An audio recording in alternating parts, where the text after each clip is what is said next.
Hello, everybody. How are we doing? That is right. Breaking news. Carlos Sainz is joining Williams for the 2025 season and beyond, even into 2026 as well. It is a multi-year contract for the Spaniard.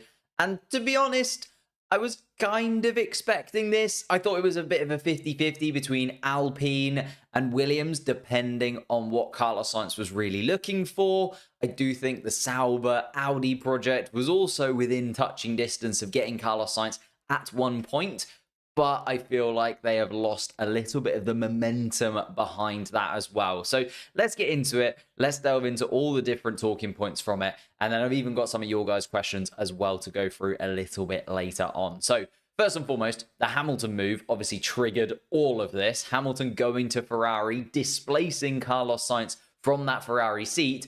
I think all of us knew that Carlos Sainz hadn't really done anything too wrong, but when you get the opportunity to get Lewis Hamilton in, you bring Lewis Hamilton in. So it made sense for Ferrari to trigger that, bring them in, and make sure that actually Carlos Sainz was moved aside for Lewis Hamilton in that sense. Sainz has then been probably the biggest talking point of the entire season because I feel like he is the key player in the domino effect of the driver transfer market. Obviously, we started to get a few places sorted, but generally speaking, there's always been one seat left available if Carlos Sainz were to decide to go in that direction, or if the team were to decide to go in that direction. Obviously, he was linked to Red Bull earlier on in the season, linked to that Mercedes seat that is still technically available to an extent. But then obviously the big choice for him has been between Sauber / Audi, Alpine, and Williams, who he's decided to go with. And everyone had their opinion. It's been very back and forth, hasn't it, over the course of the whole year?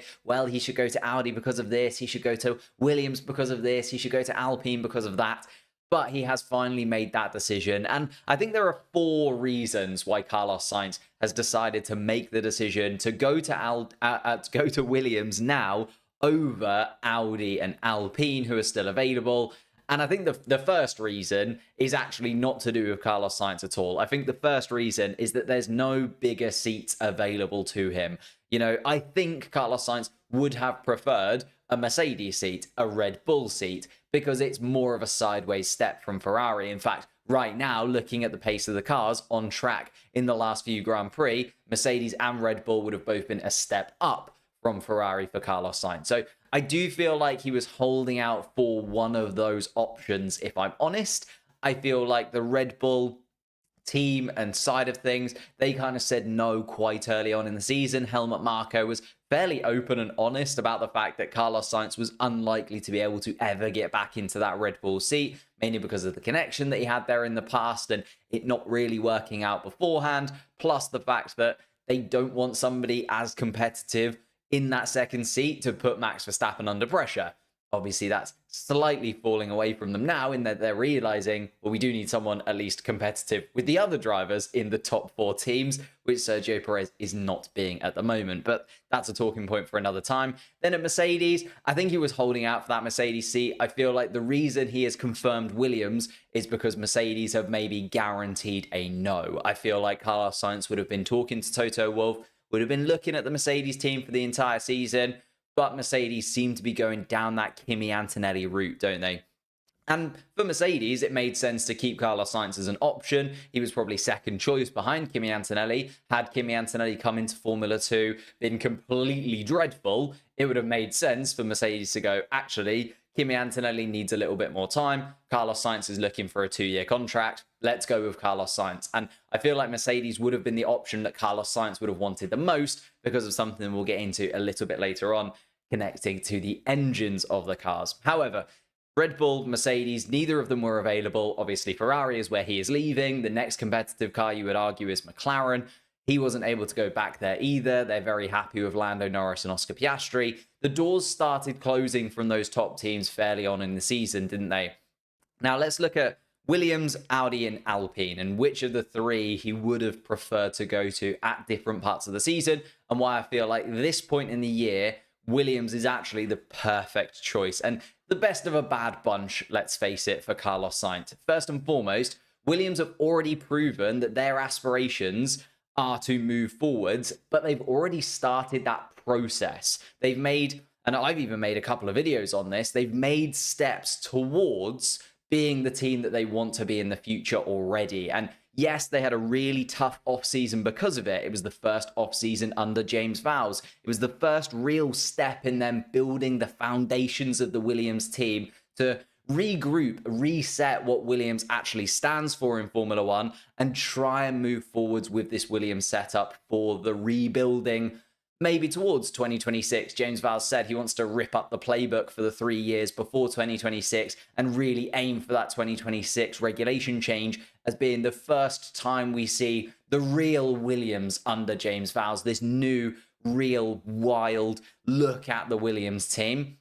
But now they've done that, and they've done the things that they needed to in this offseason, which cost them quite a considerable chunk of time and cost them a lot of effort, but they've done it now. They've got through that process. They've already set it in motion with the likes of Pat Fry coming into the team as well. It feels like the Williams team are settled and they're ready to grow, which is something that I don't think you can say for either of the other two options. Alpine never are settled and they never look ready to actually move in the correct direction because they just can't hold the team together for long enough. You know, they're changing team principles midway through part of every season. And when you're changing team principles midway through, it's kind of the worst time to change because they get this half of a season that they don't really care about. And then they get into the actual winter break. They reset everything. They go through all of the different factories and they go through all of the different ways of working. They reset it to what they want.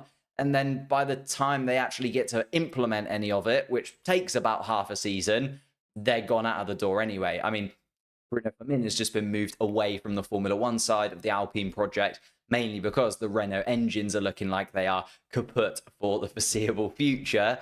And Audi, I think there's similar turmoil behind the scenes. Obviously, we haven't seen it repeatedly, and we don't get to see it much as Formula One fans because Audi aren't actually on the Formula One grid yet. And I think that's the negative, right? They're not on the Formula One grid yet, and there's already turmoil. I mean, Andreas Seidel is being pushed to one side. They're bringing in Matteo Binotto to try and help out on the engine side of things. It already looks like that Audi connection to Formula One, the Audi project, has some real holes in it, and therefore you look at the fact that they have the worst car out on track right now. They're not going to be able to fix that anytime soon, I don't think, and unless there is a miracle and, you know, that Audi car gets out on track and is absolutely phenomenal all of a sudden, the way that they're working behind the scenes just doesn't make me feel like that is the direction they're going in. So I feel like Williams, the big plus for them is they are already settled and they're already moving in a good direction. You know, they have their setup. They have James Vowles, they have Pat Fry, they have the team underneath them. They're putting all those pieces in place rather than Audi and Alpine, who are still trying to figure out who is best in what department, who needs to move where, what we actually need to do. And they haven't got long left. We've only got a season and a half before 2026, which is going to be that big turning point for a lot of these teams on the Formula One grid. Secondly, and kind of moving from that, I think Williams already having a really solid relationship with the Mercedes team, not only through James Vowles, but previously as well. We know that that connection has been there between Williams and Mercedes for a good chunk of time now. And that Mercedes engine that they're bringing in 2026, the fact that they have worked with Mercedes before, they've got Mercedes engines now, so they understand, you know, the internal combustion part, the part of the MG UK, which is still going to be there. If anything, it's just going to be even bigger. The engines aren't changing wholesale. They are changing a lot, but there's still parts of the Mercedes engine that they will already be used to using. And therefore, they already have that little bit of knowledge when it goes into the Mercedes engines going into 2026. And it's looking like, if you believe all of the rumors, the Mercedes engine for 2026 is looking like by far and away the best choice. So Mercedes, McLaren, and Williams are probably the three teams to be looking at if the engine becomes such a big component moving into 2026 and the actual competitiveness of the cars is down to that engine choice. We know that Alpine will most likely now be using Mercedes engines. They're trying their best. They've brought back Flavio Briatore to try and get that deal over the line with Mercedes to get those engines into that Alpine car. Renault being moved aside. That's why Bruno Firmin has then moved away from the Formula One side of things as well, because he was in charge of that Renault engine project for 2026. That seems to be gone, but they haven't used the Mercedes engines before. And that's the thing. I think Williams really do have the benefit there. Even though Alpine are bringing the Mercedes engines in, it is going to be a brand new style of engine for them to get used to. They're going to have to change bits and pieces around in the car. You know, you plan your chassis around the engine around the chassis. There's complications in there for Alpine that when they first get hold of this engine, they're going to have to work out how it really fits in with everything else that they're trying to put on the car aerodynamically, in terms of the chassis, in terms of all the mechanical components that have to make a Formula One car tick for it to be competitive. And I think, you know, even though Alpine have shown they've been moderately competitive through this regulation cycle, more towards the beginning of it, it doesn't also bode well that as the seasons have progressed from 2022, when they finished fourth, then last year they finished sixth quite comfortably. Now this season they started probably the worst car out on the grid, and it looks like they are the 8th fastest car on the Formula One grid at the moment. So throughout the regulation cycle, they've only fallen backwards, which doesn't bode well for them developing a car over the course of a few years. Okay, maybe they'll start 2026 very well, but will they be able to continue to develop that car? Well, if we look at this season, no. It's not looking like Alpine are going to be able to move that car forwards and get used to using that Mercedes engine very quickly, whilst Audi are making their own engine completely, and that is just a huge gamble. Obviously, I mentioned that they're bringing Matteo Binotto in. He was the engine guy at Ferrari for so long, and Ferrari did make some very, very good engines. But I think when you're looking at that, the fact that they've kind of panic brought in Binotto because he was available, it just doesn't seem like it's going overly well at Audi in terms of the engine department. They have a lot to learn very, very quickly to get that engine prepared for the 2026 season. And they don't really have too much to go off of. Again, Mercedes have been making engines for over a decade now in Formula One, and they're very, very used to doing that. Similar with Honda, I would say. Honda are a really good partner at this point. They've helped Red Bull build their engines to where they are. You want a team that has got that experience, and I know that that's why they've brought in Binotto. He had the experience at Ferrari. Again, Ferrari being an engine manufacturer for a very long time in Formula One now, but it feels like maybe with only a season and a half to go, it's a little bit late to bring in your engine guy all of a sudden and try and move that in one direction. It just seems like a huge gamble to go for the Audi Works engine, especially because, as I said before, the current team, the chassis that they've got right now in terms of that Sauber setup, you've got to remember, Sauber are still going to be involved a lot in terms of the chassis and aerodynamics of that Audi car, and they look absolutely dreadful. Like, they've been 10th on the grid almost every single race this season, outside of maybe the Chinese Grand Prix, which was a fairly good one. They've been the slowest car throughout this year, and that doesn't look like it's going to change anytime soon, because they brought a huge upgrade package to Hungary, and we didn't really see anything that dramatically different in Hungary or in Belgium. Maybe it will look better after the summer break, but at the moment, Stake Sauber are the slowest team, will continue to be the slowest team, and they're bringing in a brand new engine that nobody has seen before, nobody has worked on before, and might not actually be the best engine that they could get, with Mercedes probably being that best engine. And that's probably one of the big turning points as to why Carlos Sainz decided to go to Williams instead, because they already have that connection with Mercedes, but he wasn't able to get that Mercedes seat over Kimi Antonelli. And finally, I think the fourth and final thing, outside of, you know, he couldn't get to a big team, he does want a relationship where he can build with James Vowles and see the direction the team is going in. And the third thing that I said, the Mercedes engine in that car. I do think the final thing is just general vibes of the team. Like, if I asked you which team you'd like to go and work for out of Alpine, where it just seems like a constant revolving door of people complaining to one another, saying that they're not doing a good enough job, and then leaving as soon as they possibly can. Would you want to work there? Probably not. Also, we know that he was there before. We don't know what happened when he was replaced by Daniel Ricciardo. Obviously, what we do know is that he was gotten rid of instead of Nico Hülkenberg. Like, we could have seen Daniel Ricciardo alongside Carlos Sainz at Renault, but no, they decided to get rid of Carlos Sainz and keep Nico Hülkenberg instead, which makes me feel like when he was replaced, maybe there wasn't the best relationship between driver and Renault at the end of that tenure. I mean, all of the Alpine Renault drivers that have left don't feel the best about Alpine. Just ask Fernando Alonso how he feels about Alpine. He hates them. Oscar Piastri also wasn't very happy with them either. Esteban Ocon, now he's moving to Haas. I'm sure we'll hear about how the Alpine team favoured Pierre Gasly and how he hated being there, etc., etc. Like, nobody leaves Alpine with a positive mindset, do they? Nobody seems to leave Alpine and be happy that they are, well, they seem to be happy that they're going, but happy about the relationship between the two at the time. And then you look at the fact that with Audi, okay, there's the family connection in terms of the brand with his dad.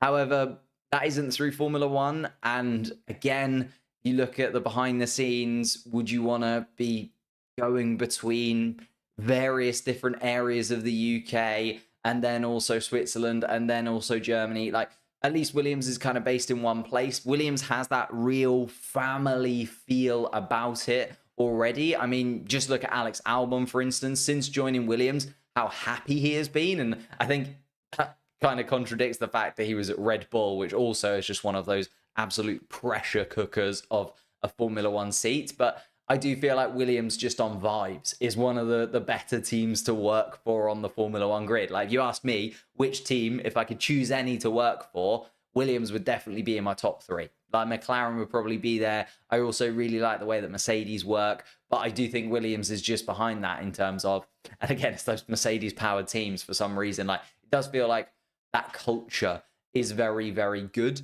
and it does try and get the most out of you, whereas you look at Alpine, it feels like a very negative culture.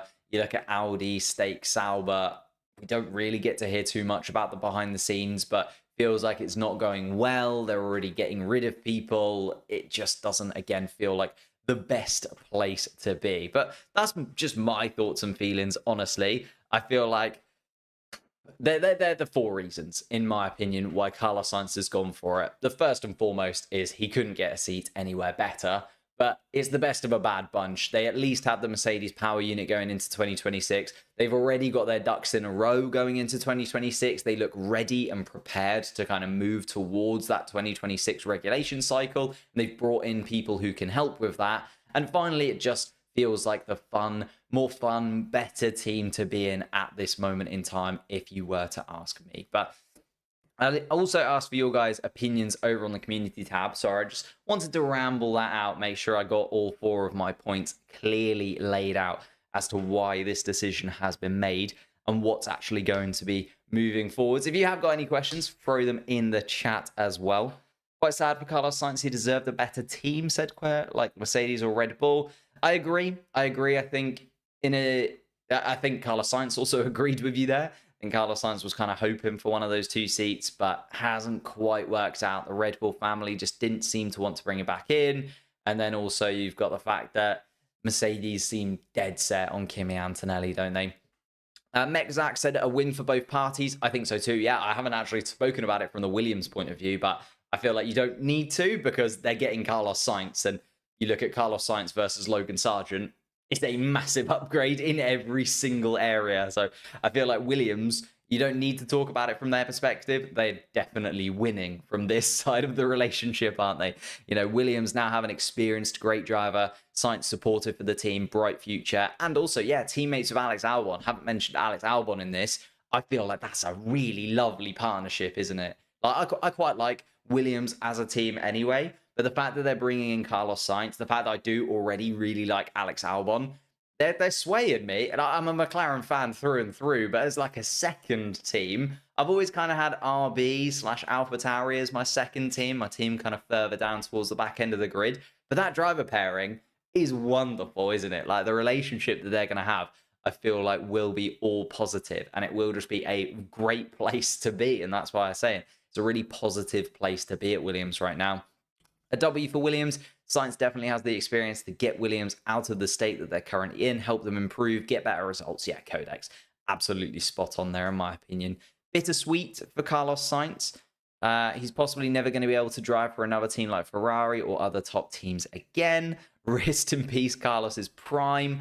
I'm not so sure about that. The fact that it's a 2-year deal, I think he has done the right thing there. He's obviously going to have 2025, bit of a feel out, kind of not a year off, but a year where he can just use it to get used to Williams, to kind of see what's what, get a real feel for the team, and actually just enjoy himself. I feel like 2025 for Carlos Sainz is going to be a bit of a year of just enjoying it. Then come 2026, you just never know, do you? It's like, there's so many rumors around Max Verstappen possibly leaving. Maybe Ferrari can't click it into gear and Lewis Hamilton leaves after a year and they want Carlos Sainz back. Or Fernando Alonso leaves Aston Martin and Aston Martin are looking really, really promising. I feel like the fact that he's only there for 2025 and 2026 with a possibility to extend, I feel like that extension is going to be based on Carlos Sainz's opinion on things, not based on whether Williams want to keep him. And therefore, I feel like Carlos Sainz in 2026, once it gets to moving into 2027, actually he's put himself in a really lovely position, because if he does continue to perform, big teams will still see him as an option. And if Max Verstappen leaves, if Hamilton leaves, if Charles Leclerc leaves, or something crazy like that happens, I could see him moving back into a top team. I don't think this is hard and fast the end of Carlos Sainz being in a top team. But I know what you mean. It's, if he does stay at Williams, it's going to be a long slog to get Williams back up to the level of team that he's been in with Ferrari so far. Banana says, fair move. Him and Albon, great duo. Couldn't agree more. This is more about the current state of both Alpine and Sauber. Yeah, completely agree with this quick setter, actually. And as I just went through, I feel like Carlos Sainz would have looked at that, would have probably had a few, tours around factories, talking to various people. Well, the problem is Carlos Sainz would have probably had a lot of discussions with Bruno Firmin, who has now moved on. And he would have probably had a lot of discussions with Andreas Seidel, who is now being moved aside. So it's one of those things where everyone that Carlos Sainz would have probably been making contact with, or those people that would have been making contact with Carlos Sainz's people, are actually now starting to move away. That can't be a positive, can it? You can't sell Carlos Sainz on, oh, we'll bring you in, you'll be alongside Firmin, you'll be alongside Andreas Seidel, and then they're moved on before he even gets there. Like, that's one of the things that Nico Hülkenberg has actually said he's a bit frustrated about, because he was really looking forward to working alongside Andreas Seidel, whereas his role seems to be reduced. They're bringing Binotto in sort of alongside him. Whether or not Seidel will be there for the actual Audi project in 2026 is looking unlikely. And Nico Hülkenberg's like, well, I signed because I thought I was going to be working alongside Andreas Seidel once again, and it doesn't look like that is going to be. Hello, McLaren guys. A good decision for Carlos Sainz and Williams, leaving in their transitional phase, gaining some stability. However, I think the best for Williams fans. Praise Vals for keeping Logan and having faith in him. As a Logan fan, I'm devastated. Yeah, I haven't spoken about Logan Sargent in this as well. I feel like Logan Sargent was out of a seat at the end of last year, to be honest with you. I don't think there is anything that Logan Sargent could have really done this season to prove that he is a better driver than Carlos Sainz moving forwards. It was writing on the wall for Logan Sargent at the end of last year. I feel like there was just no other options for Williams at the end of the 2023 season. Otherwise, Logan Sargent probably wouldn't have got that seat. They left it until post Abu Dhabi to actually get Logan Sargent signed up to Williams for this season. And already the discussion has been around, well, can they replace Logan Sargent midway through the season? I remember earlier on in the year, we were discussing, well, Kimi Antonelli turns 18 midway through August, just after the Netherlands Grand Prix. So maybe Williams bring in Antonelli for the last 9 races of the season. Like, that was a possible thing that we were talking about towards the beginning. Terrible move. Williams are a lost cause. Could not agree less, Vale for Bond, to be honest with you. Broken operator. I don't know. It is a massive downgrade, of course, but I do feel like it's the best of a bad bunch for Carlos Sainz. And actually, I'm quite excited to see what he can do there. I'm quite excited to see that relationship build between him and Alex Albon. I'm quite interested to see how well he can kind of push the Williams team forward, because again, that's another massive positive. I think if you look at Carlos Sainz's career, everywhere he's gone, the team has seemingly got better. since kind of leaving Renault and going to McLaren anyway, where he's kind of been the team number one. At McLaren, he was the team number one. They took a lot of big steps forwards. It was that kind of first step towards being the McLaren that they are now and battling for wins and battling for possible championships next season. I think Carlos Sainz was the first stepping stone there. Ferrari, similar. Ferrari, I feel like, have improved whilst Carlos Sainz has been there. If you look at sort of 2022 onwards for Carlos Sainz, it does feel like they have made that progression.